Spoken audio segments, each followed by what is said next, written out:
Apsheni ma-Afrika, imina hosi Hlongwane Kagiso, ngwana ka Khaizane, ngwana ka Zinjiva, ekaya ilepa yini, loko hiko Hlongwane Zinjiva sono ahe. Ladies and gentlemen, today I want to speak about this disturbing video that I saw from a podcast, a youthful podcast hosted by youth by the name of Open Chat podcast, and that podcast said something before the elections, I believe, and what they said about Julius Malema is something that must be corrected, especially in the eyes of the youth.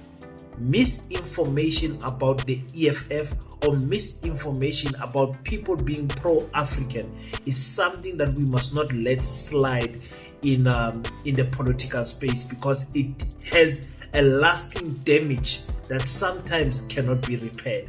I want to play a clip from that podcast and hear what this young lady said there, which was a very, very big mistake. And I think if the EFF does not go out and correct such statement, especially statement coming from the youth, statement coming from podcasters who've got influence, the damage of the EFF will continue to come, and the EFF will wonder why is it that they are not performing in some by-election or even in national elections, as the numbers are not that impressive according to what we know the EFF to be, putting together when it comes to events. So I want to speak about that and also play a small clip on Julius Malema, responding to the claims that he is a racist and he's leading a racist organization. Welcome to King Said So, Africa's one land, one language, one currency, one army on King Said So. Africans can unite. Your Pan-Africanist podcast. Enjoy. Peace in Pan-Africanism to all my African brothers and sisters from all around the world. Welcome back to King Said So.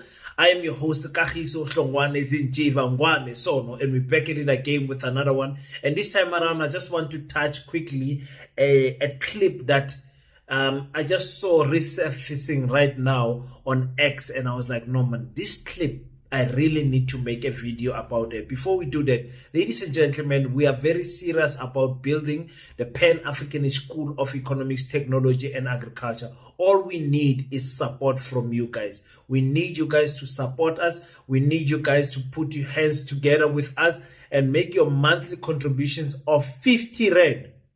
Only 50 Rand to support us to build the school. There's so many things that we need to do. Registration, running our website and everything. And by the way, nobody is on the payroll of PETA. Nobody's getting paid. Everybody's doing this work voluntarily. Everything that you see of PETA, nobody got paid for. So it is nice to know that Africans can volunteer their skills, volunteer their time to make this dream of building Pan-Africanist schools that are focusing on African history, schools that are focused on science, technology, and agriculture, so that the next generation can be in a better schooling system. So if you are one of those people that wants to support that, please donate just a 50 Rand to the school, and we will appreciate it. For those who are coming to Kimberley and who are thinking of coming to Kimberley, we are having a gala dinner on the 2nd of May, and we are inviting you to bring your partner, bring your friends, bring your wife, whoever that you want to bring your comrades, so that you can come and enjoy the presentation about PETA and have an opportunity for a networking with the team of PETA and making sure that you partner with PETA going forward. So if you are interested in knowing more about PETA, the gala dinner is exactly for that. The ticket is only 1,000 Rand and 2,000 Rand for the VIP. Please make sure that you send your money to the bank account on the screen right now, and we will sort you out. And I still need to remind you about the Mike Hadebe campaign, the campaign of buying 1 pallet of bricks per African person. So we thank you so much to Mike Hadebe for pushing this issue of buying a pallet of bricks so that we can build the school a little bit faster. Ladies and gentlemen, without your help, we cannot do anything. So thank you so much for everyone who has continuously shown support to the Pan-Africanist School of Economics, Technology and Agriculture. For more information, please go on www paseta.co.za, and you will get all the information you need about Paseta. Let me get into this video right here, because sometimes misinformation is so dangerous that if nothing is done about it, you will wonder why is it that people hate you without even having to meet you. You will wonder why is it that people close doors when they hear your name, but you have never even met those people. You have never even encountered or spoken to those people.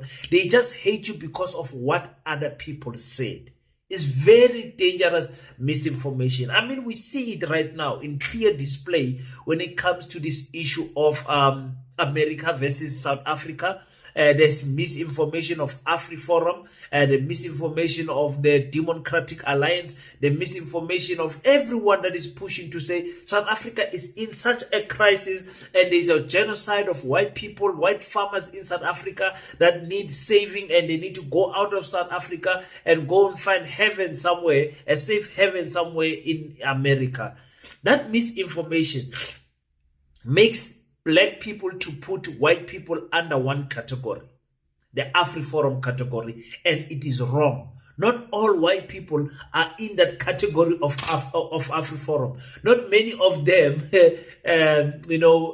believe in the values of AfriForum. Not all of them subscribe to the lifestyle of Orania or anything like that. So, because of misinformation, some Africans, some black people put white people in one basket. But the same is true vice versa.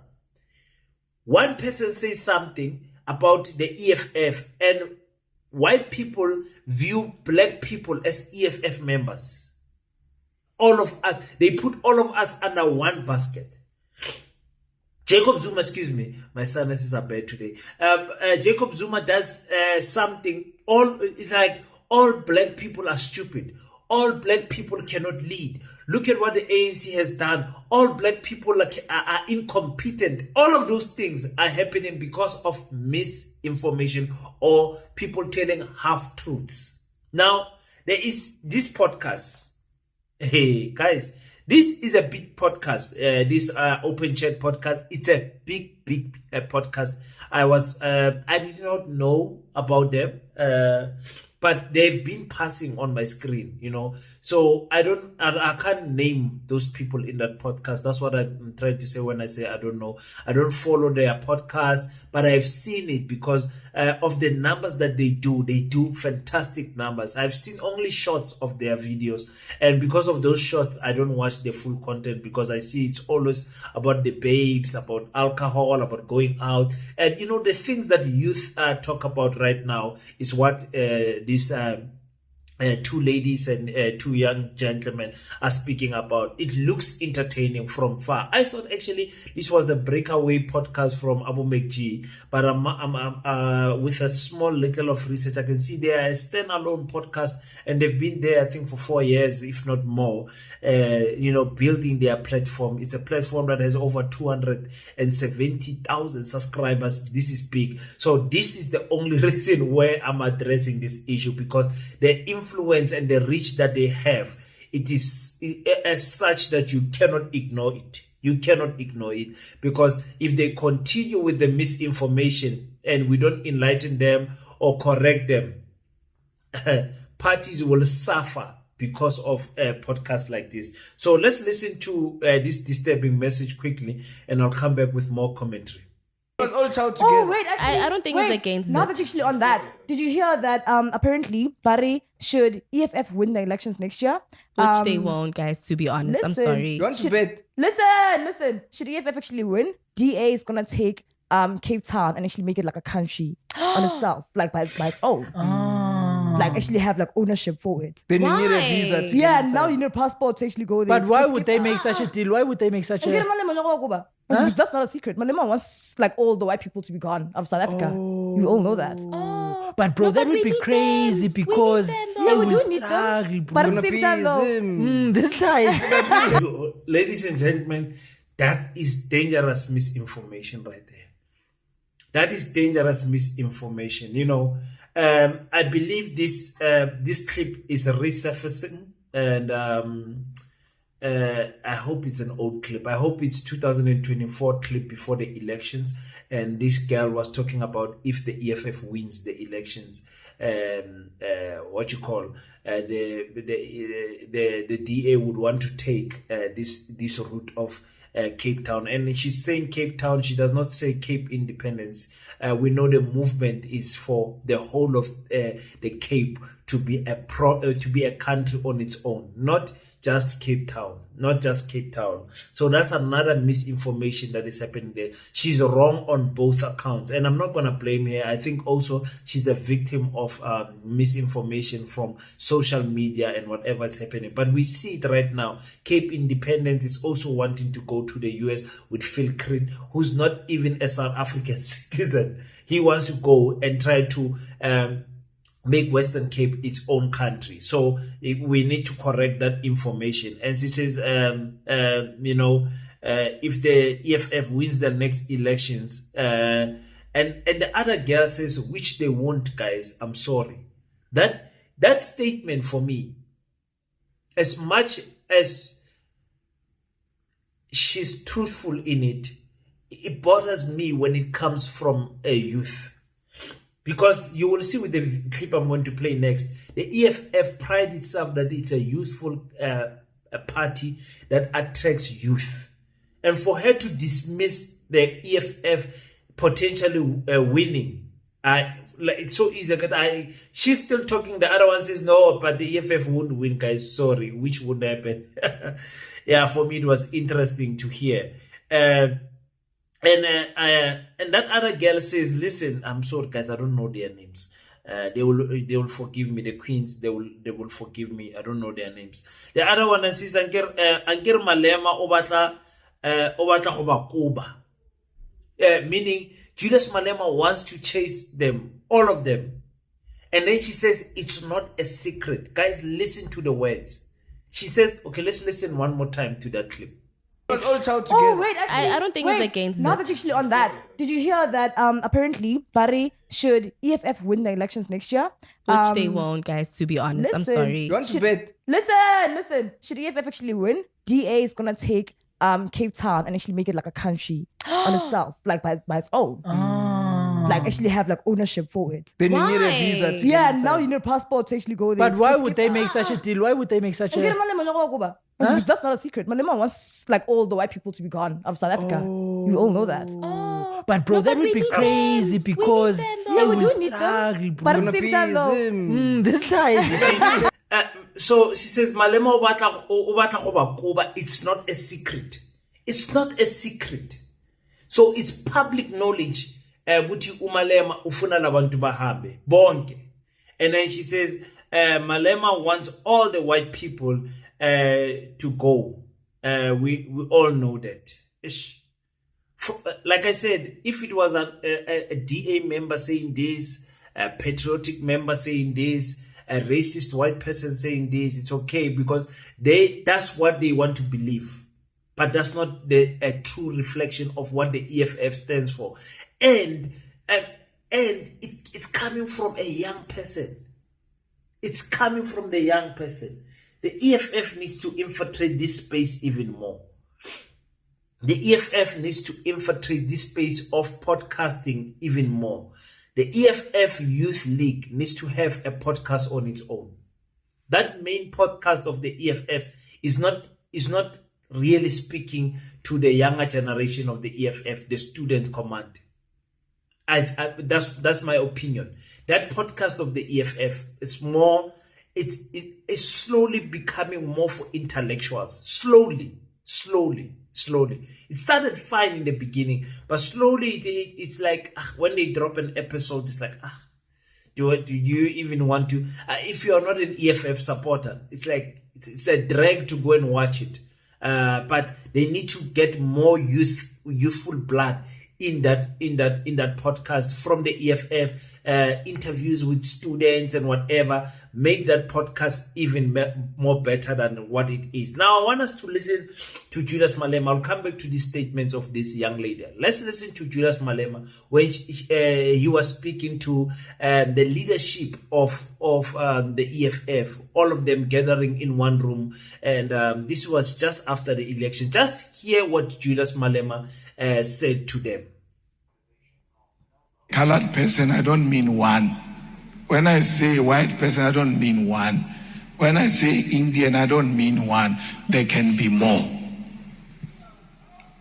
But we can't have for 10 years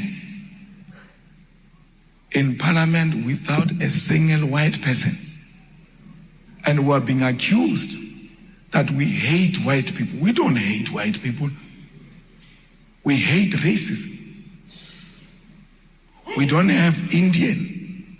Okay, we had one. Godrich got. Oh, sorry.